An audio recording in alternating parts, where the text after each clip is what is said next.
Podcast Marca.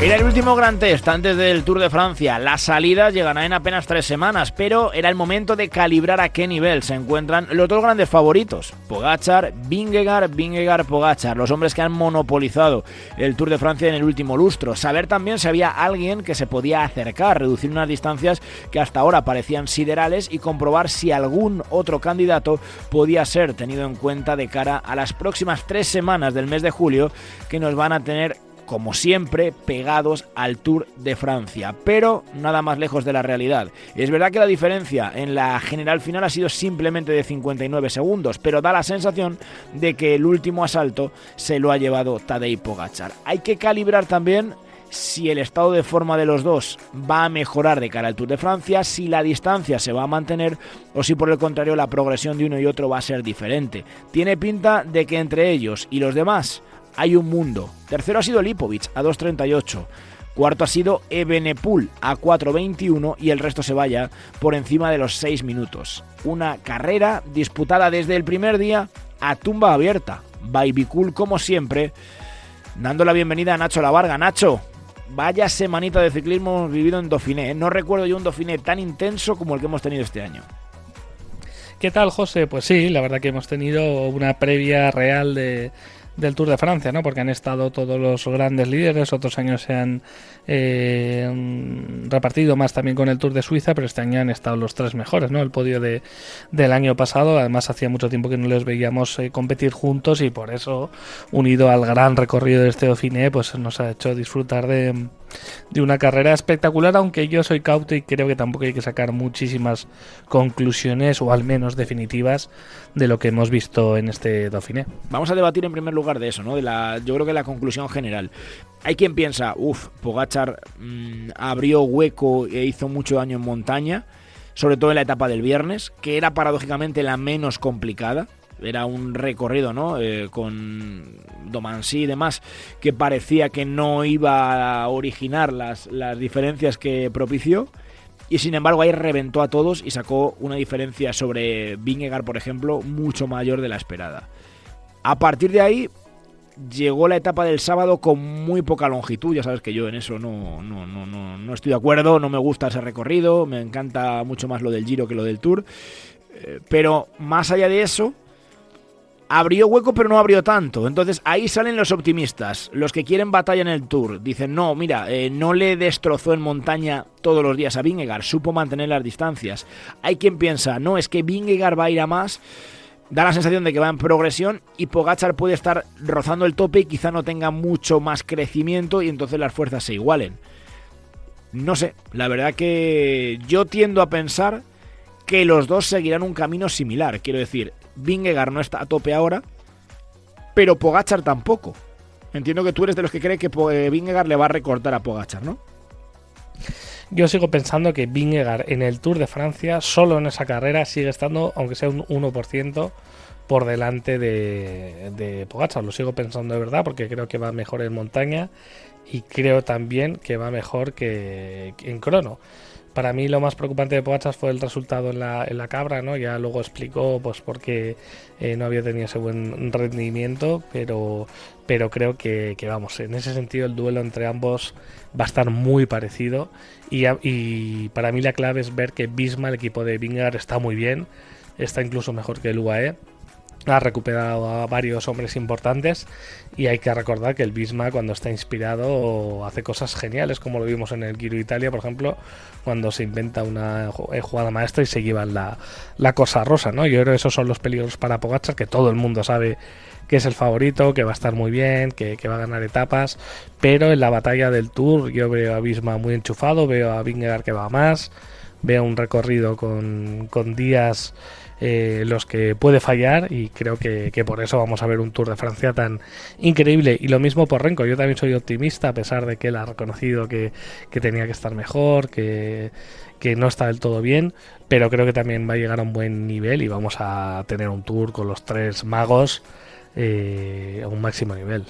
Yo lo de Renko tengo mis dudas, creo que en montaña está 2 escalones por debajo, por lo menos, de ellos, y creo que en el Tour se va a volver a ver. Sí creo que tiene pinta. Sí, pero yo no lo digo en base a poder ganar el Tour, sino a ser un elemento agitador. A ver, Renko yo creo que tendría más opciones si hubiera cronos de las de antaño, de las del siglo pasado, es decir, de 60 kilómetros, porque ahí dio la sensación el otro día de que es muy superior a ellos, que a mí sí me llamó la atención el tiempo que se volvió a dejar contra reloj Pogačar contra Vingegaard. Ya no entro contra Evenepoel, que es más todavía, pero da la sensación de que en crono Vingegaard va mejor, lo que tú decías ahora, en eso sí estoy de acuerdo.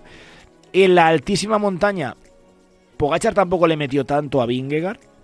Hablo de la etapa sobre todo el sábado, ayer llegaron juntos. Yo sigo pensando que es mejor Vingegaard en la altísima montaña y que tiene buen equipo, por eso te digo que son muchos elementos para contrarrestar, es decir, una jugada maestra de Visma un día puede aniquilar a Pogačar, que seguramente estará mejor en muchas etapas, pero oye, como le pillen bien un día, se lo cargan, yo creo.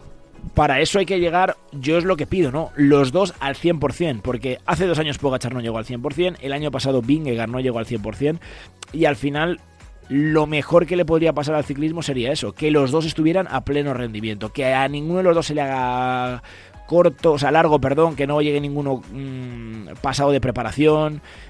Por supuesto, del tema caídas, lesiones ya ni hablo, pero bueno, da la sensación, hasta ahora este año no las ha habido, importantes que les hayan lastrado en su preparación, así que ojalá que siga así. Y luego es que va a haber que tener en cuenta cualquier factor. No me gustó nada lo que dijo Pogačar de los descensos, del tema de me han intentado soltar en los descensos, pero ya sabemos cómo es el ciclismo moderno. Vamos a ver, Tadej, en el ciclismo se puede atacar subiendo, bajando, llaneando, aprovechar el viento. Cualquier circunstancia es buena y sobre todo es lícita y legal para llevarla a cabo. Me llamó mucho la atención de alguien como Pogačar. Sí, bueno, yo creo que fue una resbalada que no hay que tenérsela en cuenta, porque precisamente Pogačar es el que más nos hace disfrutar. Al final habla todos los días y yo creo que ahí se equivocó, o al menos yo le entendí en la línea de bueno, aquí no había necesidad aquí en el Dauphiné de ir en el descenso a tope. Yo lo veo más como un pensamiento interior exteriorizado, ¿no? Sí, pero habla del ciclismo moderno, no habla de un hecho aislado. O sea, no sé si me explico. Pues yo por ahí es por donde le entiendo. No, se equivoca. Le veo mal pensado, digamos, o mal digerido ese y precisamente que él le ha atacado muchas veces también en el descenso y todos, y hay grandes vueltas que se han ganado en ataques en descensos. O sea que yo lo se equivoca otra vez y de hecho extraña muchísimo. Si lo más sorprendente es que venga eso de Pogačar, ¿no? Que nadie se imagina haciendo una crítica así, pero vamos, yo lo veo un poco más en la lectura que te digo, de que dijo, estamos aquí en el Dauphiné y me querían sacar de punta en el descenso, nada. Pero bueno, también eso le viene bien a él como escenario de la que le puede esperar en el Tour, ¿no? A mí me gustó mucho Visma, creo que tiene un equipazo, ha recuperado a Kuss, que siempre ha sido clave en los triunfos de sus líderes, y va a tener un auténtico 8 ideal, ¿no? para el Tour, así que esa para mí es la mayor prueba de fuego para Pogačar, que no vi tan bien a los suyos, ¿no? No vi tan bien a Marc Soler, por ejemplo, sí que estuvo bien Novak, pero bueno, a ver cómo le responden en el Tour, porque Visma ha vuelto. Necesitan el mejor equipo posible, no puedes dejar absolutamente nada al azar. Pogačar es un depredador, ¿no? Y además que es el cumpleaños de Eddy Merckx, 80 años del caníbal. Este es un depredador también. Y da la sensación de que está decidido a ir a por el Tour de Francia y no dejar nada en el camino. Pero sí tiene que elegir bien el proceso, mi sensación. Tiene que elegir bien cómo hacerlo. No puede ir como en otras competiciones por las bravas y ganar por aplastamiento, porque es lo que tú comentabas, con Vingegaard eso no le va a dar. Mi sensación es que se van a volver a medir en márgenes pequeños hasta que uno de los dos dé el golpe definitivo, y quizá ese sea un caos técnico, pero hasta entonces no puedes ir gastando más de lo que deberías, digamos. Sí, por supuesto, pero Yo creo que eso, ¿no? Que el Tour va a ser una jugada de estrategia. Ya hemos visto que estos dos van a otro nivel, que van por delante. De hecho, el domingo no ganan porque no les apetece, por así decirlo, porque yo creo que podrían haber pillado perfectamente a Lenny Martínez, que jugó muy bien sus cartas y creo también que va a ser un detonador para la Gran Boucle, pero bueno, a ver el juego psicológico de Pogačar, de Vingegaard. Yo creo que al del Visma no es que le dé igual, pero no creo que le haya afectado esto que ha visto en el Tour, porque pienso que se lo esperaba de alguna manera, ¿no? Y es mucho más frío, mucho más calculador, va a tener todo muy bien preparado para el Tour, que tiene 2 cronos, unas cronoscaladas, si no me equivoco, y creo que vamos, que está al 50% para estos dos gallos la batalla para Francia. Por lo demás, a mí se me ha vuelto a quedar un poco frío el cuerpo con los españoles. Enric Mas es verdad que ha ido de menos a más. Carlos Rodríguez sigue acusando un complicado inicio de temporada, porque no es que fuera malo, es que tuvo una caída que te ha condicionado absolutamente todo. Pero mi sensación es que hoy en día están muy lejos. Y empiezas a pensar, uy, ¿de verdad para aspirar a un quinto en el Tour no era mejor haberte ido al Giro, que era más sencillo, y pelear por un podio, por una victoria? Es que lo pienso siempre y no sé hasta dónde van a llegar. Ojalá que se puedan meter en el podio del Tour de Francia, pero ahora mismo lo veo complicado. Si finalmente a Lipovic le llevan al Tour, si está Evenepoel, no sé, me cuesta mucho pensar en que Roglic, en que puedas estar entre los 3 mejores, la verdad. Es muy difícil, pero bueno, yo se lo pregunté al propio Enrique en noviembre, si no me equivoco, y él dijo que era su último año de contrato y que no quería probaturas, porque en su equipo sus jefes estaban convencidos. No, sí está claro que es una cuestión de equipo, o sea, sí, eso está claro. Pero ya te digo que el equipo quería que fuera al Giro, este año, pero fue él quien dijo que era su último año de contrato y que no quería probaturas, pero también te digo que su renovación queda cerrada en las clásicas belgas, es decir, antes del Giro, ¿no? Pero bueno, yo creo que un año sí que lo tiene que probar, porque es que sinceramente le iría mucho mejor. Yo creo que va a estar bien Enrique, pero claro, es que ya es alguien que nunca ha llegado al podio y creo que a estas alturas lo tiene muy difícil, a no ser que exista una carambola, ¿no? También es el líder único, luego saca su mejor versión en la vuelta, pero creo que a mí me encantaría verle en el Tour peleando por etapas, un poco como el año pasado, ya cuando después de dejarse una minutada se reinventó.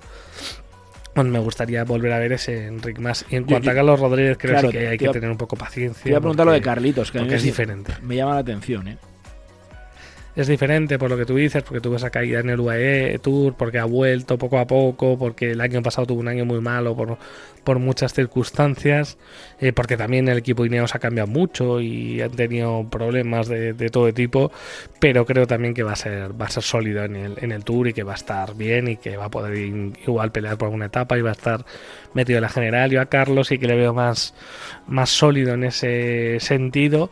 Lo que pasa que es un corredor diésel, que no es agresivo, que no se le ve mucho, entonces claro, sus momentos de lucimiento son muy poquitos delante de las cámaras, pero bueno, luego creo que al ciclismo español sí que le acabará saliendo un buen Tour, quizá con alguna victoria de etapa. Veremos a ver cómo la afronta, pero está claro que no tenemos a un candidato para el podio, ni mucho menos para ganar, como por ejemplo sí que lo teníamos en el Giro de Italia con Ayuso, aunque luego fuera mal. Falta Esquielmos, falta Roglic. Es que no metería muchos más de los que no han estado en Dauphiné, porque el resto, O'Connor, es que a O'Connor yo no le daría el calificativo, ¿no? de uno de los nombres para estar en el top 10 del Tour de Francia, la verdad, mucho tendría que mejorar. Y por lo demás, me ha llamado la atención el rendimiento de Johannesen, ese chaval coetáneo más o menos, ¿no? De los nuestros, de Carlitos, de Juan Ayuso, que da la sensación de que se está estabilizando en el primerísimo nivel, el corredor de 1X, y quizá puedan tenerle en cuenta para un puesto de privilegio.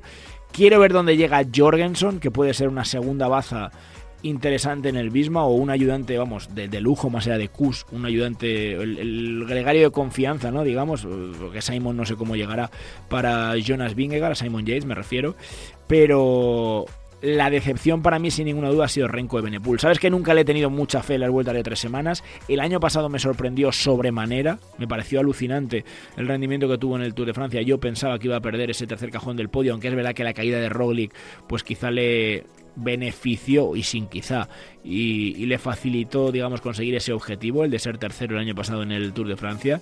Pero para este año, sinceramente, he perdido bastante la esperanza en que pueda acercarse a los dos de delante, y no descartaría que alguno de los de atrás le pueda dar guerra, porque en crono tampoco va a sacar tanto beneficio. No, yo de cara al Tour, fíjate, pues siempre hay que mirar a UAE, ¿no? Yo creo que, por ejemplo, Joao Almeida es un hombre que puede quedar cuarto tranquilamente, ¿no? Si se lo plantea y si rinde como lo ha hecho este año. Carapaz, que ha estado bien en el Giro, que ha hecho podio y que es un hombre con experiencia, ya ha dicho, ¿no? En Radio pero Marca, no dijo el otro día que iba a otras cosas. Etapas. Eso es. Así que no tal, pero bueno, al final siempre a veces se acaba metiendo ahí de una manera u otra, por alguna fuga o por lo que sea. Y tampoco hay mucho más, porque confiar en Geraint Thomas pues me parece muy optimista. Lenny Martínez quizá, o Buitrago, no sé, son dos opciones que pueden ahí darnos alguna alegría de cara a la general, porque el resto yo lo veo bastante complicado, pero sí que es verdad que Bahrein pues parece que está recuperándose poco a poco, y vamos a ver, ¿no? Si Buitrago o Lenny Martínez pues pueden estar ahí peleando por el top 5, pero poco más. El resto ya los has mencionado a todos, y no creo que haya sorpresas, porque el Tour no es muy dado a que aparezcan así nuevos talentos de cara a la general. De eso yo creo que nos podemos olvidar. En ese aspecto me sorprendió mucho, por ejemplo, la ambición desde el primer día. La primera etapa, ese ataque de Vingegaard, moviéndose con Pogačar, que luego se acaba llevando la victoria. Se metieron todos en el fregado, porque también respondió Evenepoel. Bueno, en ese aspecto sí que hay algo que no le podemos reprochar a esta generación, y es la ambición y ese hambre y un apetito voraz por conseguir más y más y más. Son incansables en ese aspecto, y eso lo tenemos siempre. Sí. Al que le moleste, pues puede ser que alguno se pique porque es que ataca muy lejos, es que tal, es que cual, y que es más aburrido porque hay mucho control, lo que tú quieras, pero es que estos tíos lo dan todo. Sí, no, cuando está Pogačar yo creo que es sinónimo de espectáculo, ¿no? Y lo hemos visto en las carreras que no está, pues que es diferente. Es verdad que a veces casi parece que gana sin querer, ¿no? Como ocurrió el año pasado en el Giro, como ocurrió en este Dauphiné, por ejemplo, si gana el domingo, ¿no? Porque es que, claro, su equipo trabaja, hace el papel y al final tienes que responder, ¿no? Y si los que van por delante no lo hacen, pues tú eres el más fuerte y ganas. Pero bueno, hemos visto que ha atacado cuando ya tenía diferencia sobre el segundo y se podía quedar tranquilo, como ocurrió el sábado.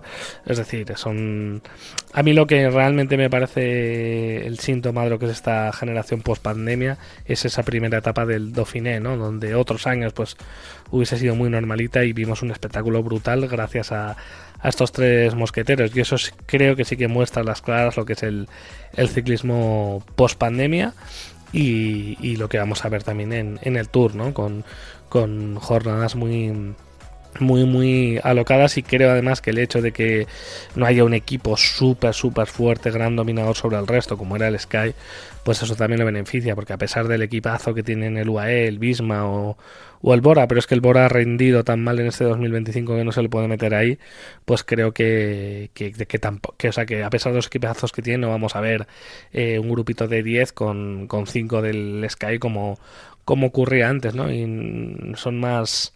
El UAE y Visma tienen días malos, estratégicamente también son más endebles, y eso nos permite también ver pues como jornadas como la de Finestre en el Giro, donde un tipo con la ayuda de un compañero como Wout van Aert pues fue capaz de llevarse la carrera, ¿no? Con una jugada maestra. ¿Quién crees que gana en Suiza? Pues mira, eso sí que está extraño, porque todos pensábamos que Joao Almeida iba a ser el único posible favorito, pero después de estas primeras jornadas que tenemos ahora mismo albanese líder, pues yo te diría siempre un UAE, ¿no? Así que no sé si será Christen o... bueno, Christen está en el Q36.5, ¿no? Pero yo creo que hay que mirar siempre al equipo de Tadej y Pogačar para ver un ganador. Me parecería muy inteligente, Christen confirmaría la inteligencia, ¿no?, de los movimientos de Almeida. Si en un año te llevas Romandía, País Vasco y Vuelta a Suiza, significa que, oye, mira, sí, es lo que muchas veces lo hablamos, ¿no?, con Juan Ayuso. Yo tengo que trabajar para Pogačar, sí, lo asumo, va a llegar el Tour, voy a ser su gregario de confianza, pero luego voy a tener mi tramo de libertad, de responsabilidad también, para demostrar que yo puedo ser una alternativa. Lógicamente no estoy al nivel de Pogačar, pero sí estoy para ganar a otros rivales, y yo voy haciendo acopio y un palmarés bastante interesante que lógicamente me va a privar de pelear por el podio, que no tendría nada que hacer contra Pogačar en el Tour, pero mientras tanto, joder, si me llevo País Vasco, Romandía y Suiza en una misma temporada, ¿qué pega le vas a poner a la temporada de Almeida?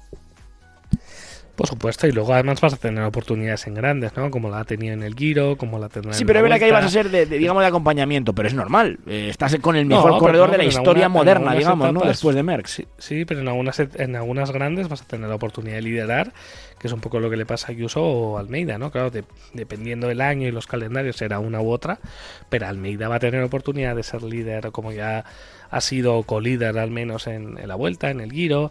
En el Tour es muy complicado, pero porque va a estar siempre Pogačar, porque va a ser su gran objetivo, pero vamos, que hace mucho más frío y va a tener más responsabilidad en otros equipos. Probablemente incluso en el UAE, si un año no te va tan bien, pues no pasa nada, pero si eres el principal líder, por ejemplo en el Movistar, ¿no?, como le ocurre a Enric Mas, pues si no respondes tú, las críticas son muy grandes y la responsabilidad es muy grande. Así que ser esa segunda espada, pues oye, tiene sus cosas buenas y sus cosas malas. Estar a la sombra a veces, pues tiene sus cosas buenas y también malas. No te apuntan todos los focos, pero tampoco te caen los 40 grados del sol, ¿no? Porque tienes a otro que te lo tapa. Así que vamos, para mí la temporada en Almeida es brutal. Un poco raro el inicio en esta Vuelta a Suiza, en este Tour de Suiza, pero creo que va a hacer un buen Tour y va a hacer una buena Vuelta a España. A ver por dónde sale el sol. Habrá que verlo. De momento lo vamos a contar, como siempre, a tumba abierta. Baby Cool.